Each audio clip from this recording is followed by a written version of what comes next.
Mecnun gibi dolaşırım çöllerde, Mecnun gibi dolaşırım çöllerde. Hayal beni savuruyor yel gibi.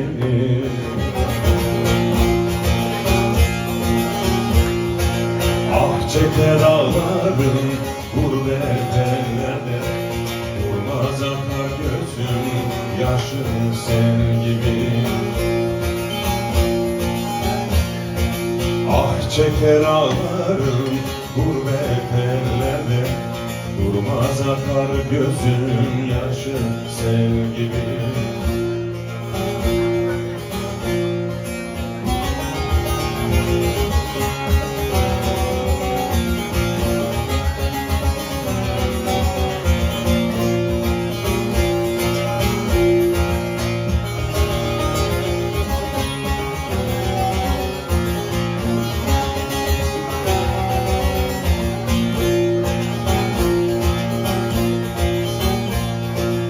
Hesapsız günlerim gelip geçiyor, hesapsız günlerim gelip geçiyor.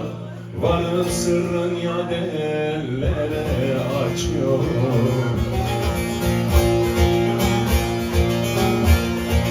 Evvel benim idi, şimdi kaçıyor. Beni görüp saklanıyor el gibi. Evvel benim idi, şimdi kaçıyor. Beni görüp saklanıyor el gibi.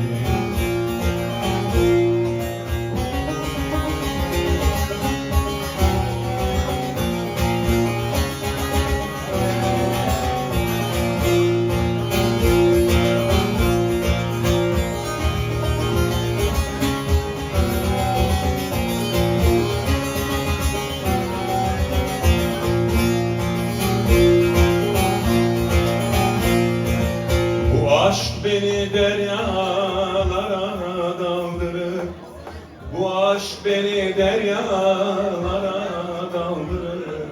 Bir dem ağlatır da bir dem güldürür.